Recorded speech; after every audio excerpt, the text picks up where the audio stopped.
If you want to talk about ghosts, then who are you gonna call? Well, you should actually probably call Dan Aykroyd. His fascination with the paranormal started because his great-grandfather was a spiritualist who held seances. Turns out there's a whole book called History of Ghosts written by Dan's dad, and it's about mediumship and his interest in it. He was the reviewer of all these psychic acts who came through town. He was associated with the Lily Dale community in New York, where you can go and get a reading from a registered psychic, and that got passed on throughout the family. They wanted to know what was going on. They wanted to know how levitation was possible, how ectoplasm is possible. Well, that all checks. The story of Mark and his family's eerie encounter with a cursed Ouija board infested home in Australia started off subtle, like their dog's reluctance to enter the house, originally dismissed as a mere adjustment to the new environment. But then, as things do, they escalated. Let's see, there was the mysterious flooding in the laundry room, shattered light bulbs, an overwhelming sense of unease in certain areas of the house that signaled something far more sinister. Disembodied laughter, shuffling feet, and phantom voices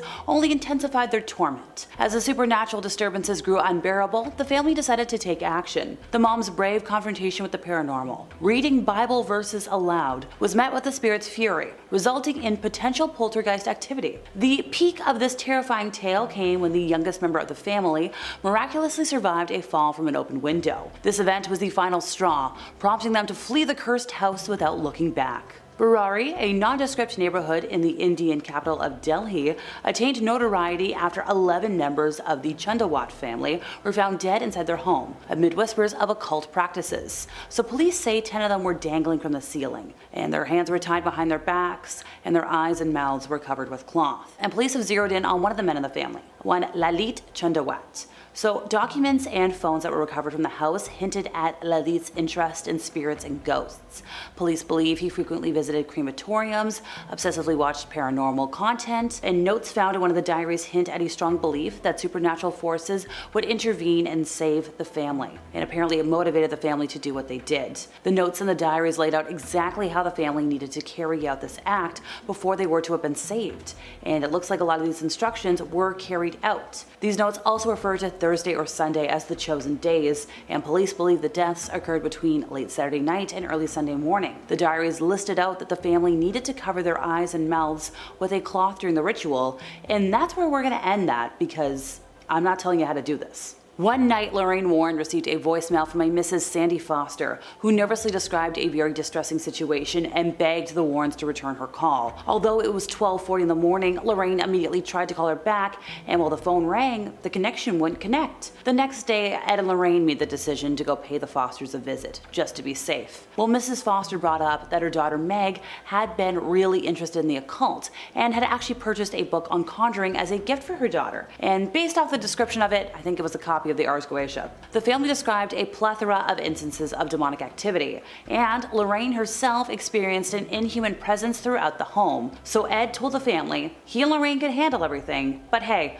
maybe just get out of the house for a little bit while we do what we gotta do. So they got to work the moment the Fosters left. They were determined to discover the true nature of the spirit's presence in order to dispel it. After a lot of work, they managed to do so, but not without a struggle. Bob Smith's fascination with this seemingly innocent painting turned into a haunting mystery when a kitchen fire devastated his grandmother's house, leaving only the painting unscathed. The eerie connection deepened when Bob later learned that the very same painting had caused similar tragedies in other households. Giovanni Bragalin's series of paintings, of which The Crying Boy was a part of, became notorious. In 1985, the Sun newspaper in the UK published a shocking account of May and Ron Hall, whose home was consumed by fire with only the cursed painting surviving unharmed. And what's truly unsettling is the firefighter's claim that he had witnessed multiple house fires where everything was reduced to ashes except for copies of The Crying Boy. The widespread reports of similar incidents fueled the belief in the painting's curse, leading to a wave of fear and destruction. Ultimately, the Sun's bonfire of these paintings marked the end of their popularity,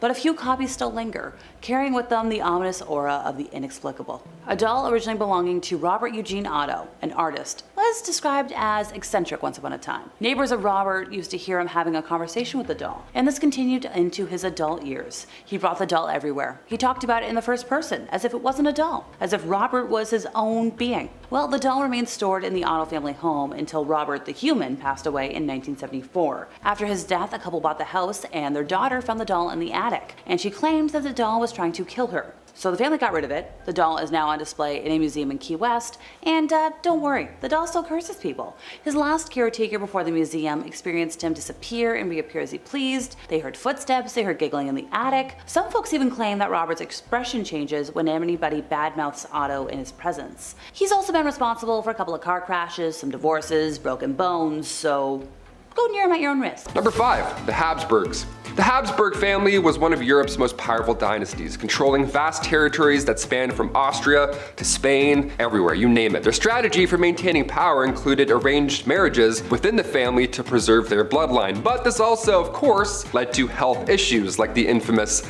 Habsburg jaw. Now, despite their impressive empire, their obsession with power and purity led to frequent wars and revolts, eventually contributing to the collapse of their reign. Yeah, that's what happens when your family, each other. Something's gonna get weird down the road. Jaw's gonna get a little bit messy, alright? That's science. Number 4, the Forzas. The Forzas were a military family who gained control of Milan through sheer force and cunning alliances. They became the city's rulers, but their grip on power was, of course, never secure, as are any of the grips in this list. Top 10 grips. Betrayals, warfare, and constant power struggles defined their rule, with enemies always plotting to bring them down. There's always those shifty fellows in the bushes looking up at you, plotting. Their reign ended in turmoil, weakened by internal conflicts and rivalries. The Forzas were doomed by their reliance on brutal methods, and they also could have maintained control had they focused on more diplomatic solutions. So, I don't know, maybe a little less violence, a little more talky-talky. Might save a few things. Number 3, the Rothschilds. The Rothschild family is one of the most influential banking dynasties in Europe, amassing extraordinary wealth and power. These guys were rich, okay? When you're rich, you can do pretty much anything you want, depending on the time period. Their financial prowess was unmatched, but with great power came great rumors and conspiracy theories. Many speculated that the Rothschilds were secretly controlling world events from the shadows, like, Illuminati style, right? Someone's gonna pause that right there and I'm gonna get canceled. However, despite their whispers, their legacy in banking and philanthropy remains strong, so we haven't cracked it just yet. Are the stories about their hidden power based on reality, or are they just the product of envy and suspicion? I'm gonna say a little bit of both. Number 2,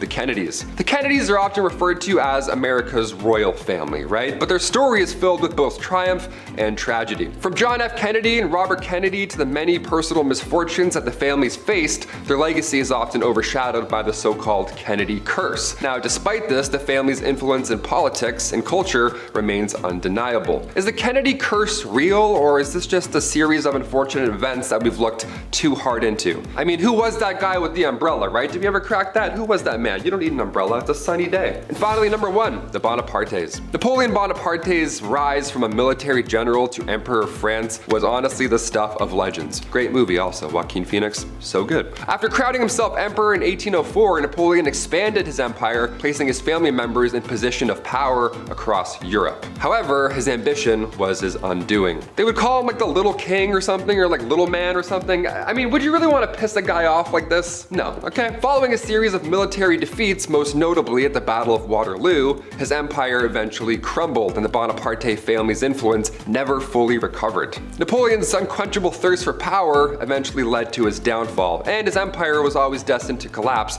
under its own weight. It was just a matter of when. Stop calling him like a short king or something. Like, it's Napoleon Bonaparte. People online will still be like, he was short. It's like, he was Napoleon Bonaparte. Are you kidding? Can't wait. This dynasty began in 1952 when brothers Arthur, Mortimer, and Raymond purchased a small pharmaceutical company and became pioneers of medical marketing.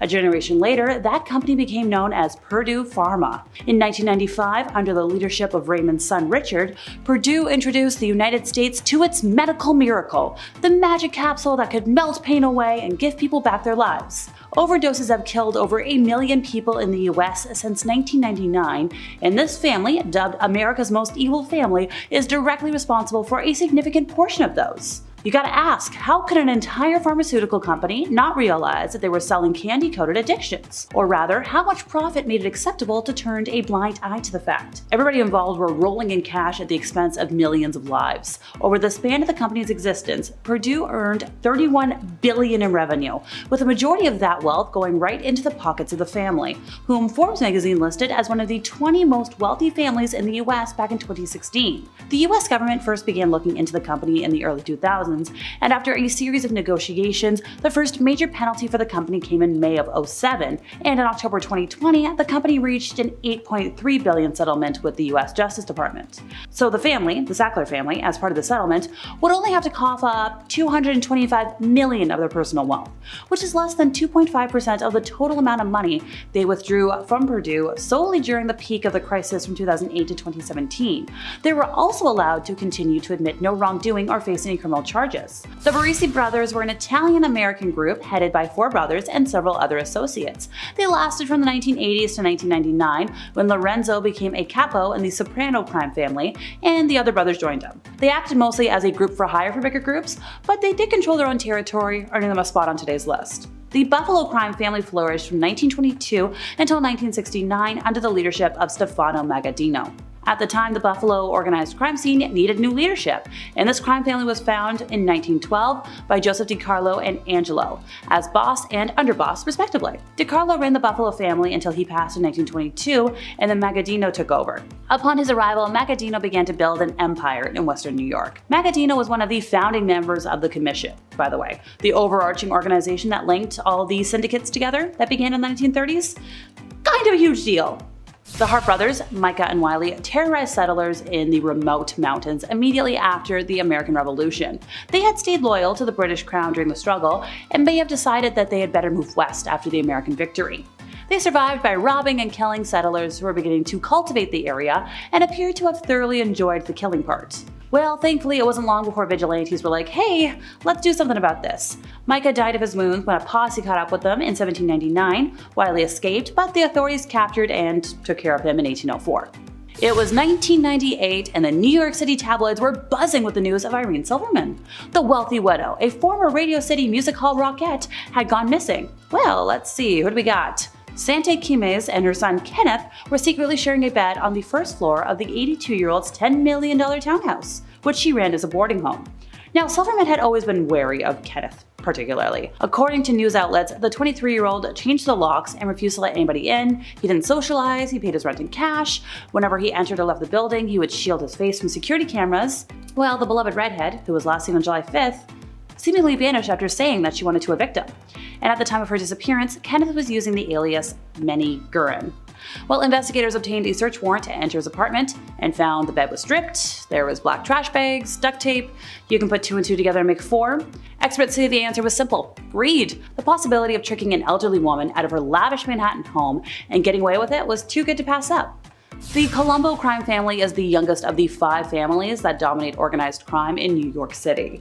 They trace their roots back to a bootlegging group formed by Joseph Profaci in 1928. This family has been torn apart by at least 3 internal wars, the first one taking place in the late 1950s when Capo Joe Gallo revolted against Profaci, and the family was not reunited until the early 1960s under Joseph Colombo. In 1971, the second family hell began after Gallo's release from prison and the firing of Colombo, and Colombo supporters led by Carmine Persico won the Second War after the exiling of the Gallo crew to the Genovese family in 1975. Flash forward 1991, the third and worst event of all erupted when acting boss Victor Orena tried to seize power from the imprisoned Carmine. The family split into factions loyal to Orena and Persico, and 2 years of mayhem continued.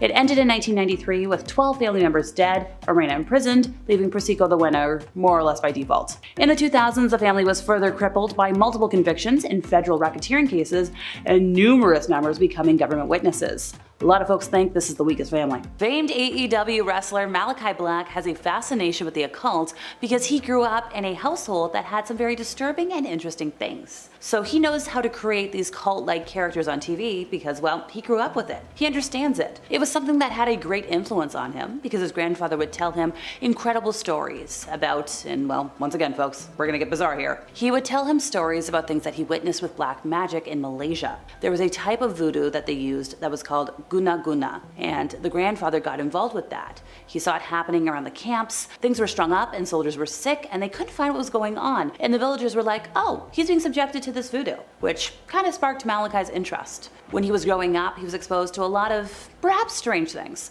but it really shaped his mind into questioning everything and looking at the world very differently than a lot of folks. And it made for a very interesting upbringing. He said there was a lot of difficult moments and a lot of very, very difficult growing up, very disconnected moments. It was definitely not your run-of-the-mill upbringing, but it was interesting. One night, very late at night, Ed and Lorraine Warren were contacted by the Snedeker family, who had just moved into a house on Meriden Avenue in Southington. Specifically, the mother of the family unit and a niece who came to stay with the family were on the phone. And what they found and bought, they were like, oh yeah, we had this new home. It's big and welcoming. Turns out it was a former funeral home. And the morticians at that funeral home were involved in naughty things with the dead. The sons of this new family, they were the first to start talking about the things they had seen and experienced. They were terrified. And at first the parents were like, come on guys. But these boys were so scared they were sleeping on the floor in the living room. The women who called the Warrens were terrified.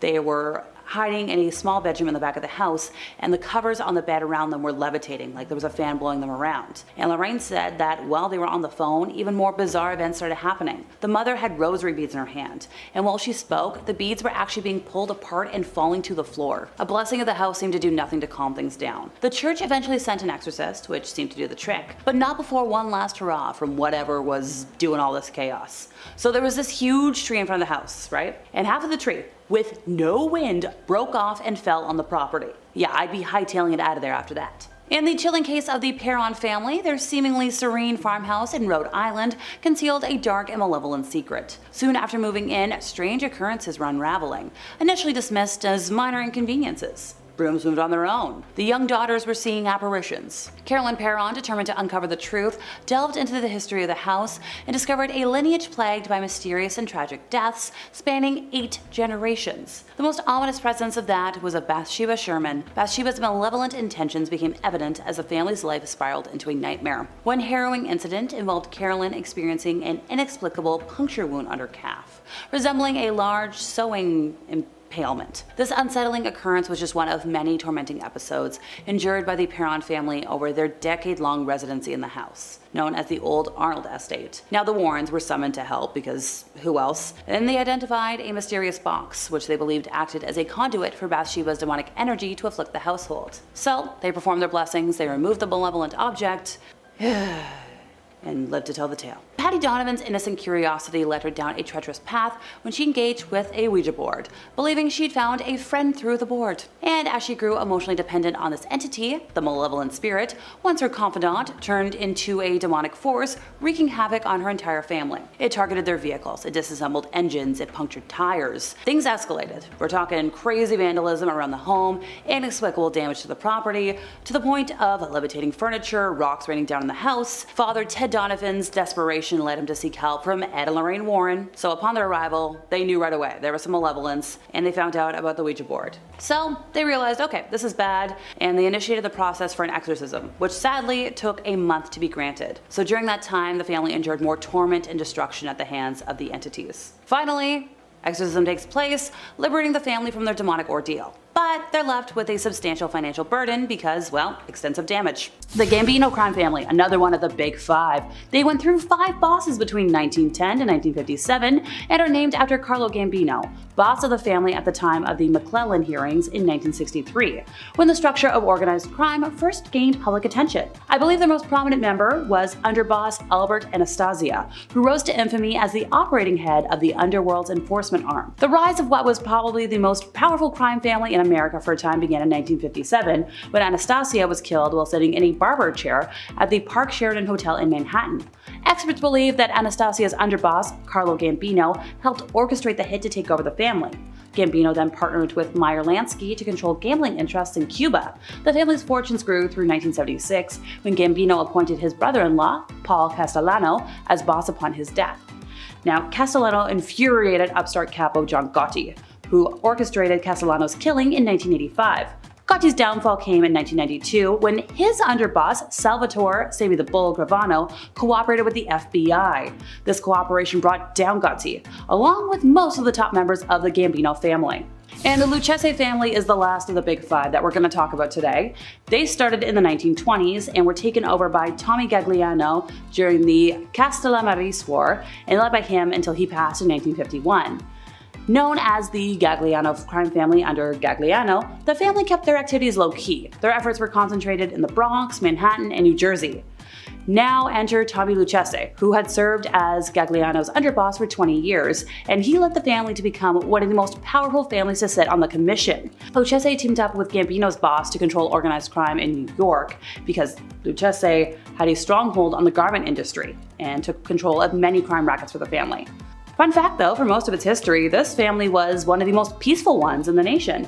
Granted, that all changed when Corallo named Victor Amuso his successor shortly before going to prison, and Amuso promoted one of his closest allies, Anthony Casso, to underboss. Starting in 1986, Amuso and Casso instituted one of the deadliest reigns in crime history, ordering virtually anybody who crossed them to be killed. It is estimated that Casso himself killed between 30 to 40 people and ordered over 100 additional deaths during his reign. He was sentenced to hundreds of years in prison. By the way, he also had authority over some New York police detectives who carried out crimes for him. Kinda scary. Amuso was arrested in 1991, sentenced to life in prison, and several Lucchese family members, fearing for their lives, turned informant. The highest profile of all of these was acting boss Alphonse Darco, who became the first boss of a New York crime family to testify against organized crime. This led to arrests of the entire family hierarchy, with Casso also becoming an informant. Testimony from these informants pretty much destroyed the family. There was a lot of them thrown in jail. The servant selling trade was all Isaac Franklin ever knew. Right around the time the United States passed a law barring transatlantic trade, Franklin and his older brothers grew interested in the domestic version. They began transporting small numbers of people between Virginia and the Deep South. Franklin worked with a few partners over the years, but connected with his longest-lasting collaborator, the man who became his closest friend, confidant, and nephew by marriage in the early 1820s. So at the time, John Armfield was lacking in purpose. He had been chased away from a county in North Carolina for fathering a descendant out of wedlock. And he didn't know what to do, but he knew what he did not want to do. He didn't want to farm. So floundering about, he was like, hey, I'll just dabble in this trade. Franklin and Armfield met a few years after that in the course of business and immediately developed a rapport. And this was an intimacy that continued for decades and fueled their profitability. And yeah, they became family. The Lincoln crime family was formed by Lincoln Clay in 1968 as a result of his desire for revenge against Sal Marcano and the Marcano crime family for killing his family. So throughout the summer and fall of 1968, Lincoln waged his vengeance on Sal's operations, dismantling them one by one and putting his own people in their place. Afterwards, Lincoln met with Leo Galante, who came to New Bordeaux on behalf of the Commission. After Lincoln assured Leo that he had no quarrel with them, the two came to an agreement. Lincoln can have New Bordeaux and run it any way he pleases, as long as he kicks up 20% to the commission once a month. The family runs various rackets in all 9 districts of New Bordeaux, covering everything. We got auto theft, waste disposal, growing stuff. Let's dive into the dark and mysterious world of the Borgias, one of Italy's most infamous families during the Renaissance. Rodrigo Borgia rose to power by becoming Pope Alexander VI, now not through piety, but by using bribery, manipulation, and crafty alliances. His children, Cesare and Lucrezia, were equally known for their rumored involvement in all kinds of secretive schemes, including poisoning their political enemies. Yeah, talk about family fun day, let's go poison some people. The Borgias' reign became a symbol of corruption within the Catholic Church, where moral lines were blurred in the pursuit of power. But with every move came new enemies, of course, that's how history and everything works. So imagine a pope using a sacred position for political gain. That never happens, right? That's never happened in the history ever. Number 9, the Yamadas. Travel to feudal Japan, we find the Yamada family, known as fierce samurai warlords during the turbulent Sengoku period. Now this was an era when loyalty and alliances were always shifting, and the Yamadas played it well for a time. They rose to power through strategic alliances and fearless tactics on the battlefield. That was their play, they would just cut everyone up. But with every rise comes resistance, and the Yamadas soon found themselves in a web of betrayal and infighting. Rival clans sought to destroy them, and eventually internal strife tore them apart. Yeah, they were all betrayed,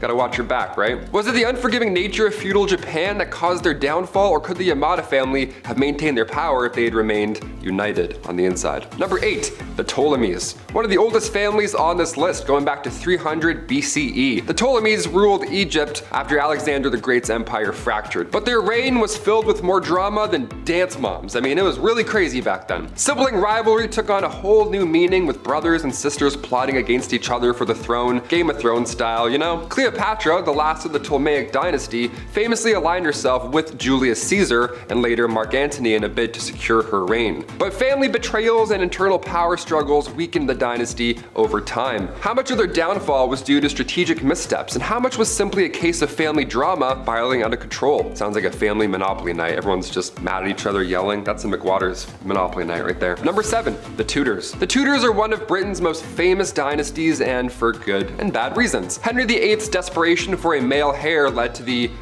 of 2 wives, not to mention his monumental decision to break away from the Catholic Church. He was doing things a bit different back then. They have a whole musical about the, you've seen it. His daughter, Mary I, got that, Bloody Mary nickname. That was because of her persecution of Protestants, while his other daughter, Elizabeth I, brought about the golden age of England. Very different young ladies there. Did the Tudors' relentless pursuit of power justify their ruthless actions, or were they simply products of their time navigating in these harsh political landscapes? I mean, to be fair, it probably was hard growing up with, that guy as your dad, so can't blame them too much here. Number 6, the Romanovs. For over 300 years, the Romanovs ruled Russia with an iron grip, but their dynasty met a tragic and sudden end during the Russian Revolution. Tsar Nicholas II's reign was marked by poor decision-making, particularly during World War I, which led to widespread unrest and dissatisfaction. The revolutionaries saw the Romanovs as a symbol of the old oppressive regime, and in 1917, the entire family was imprisoned, and then later they were as a group. Their downfall remains one of history's most dramatic moments, and yeah, I can agree with that, absolutely. Let's move on.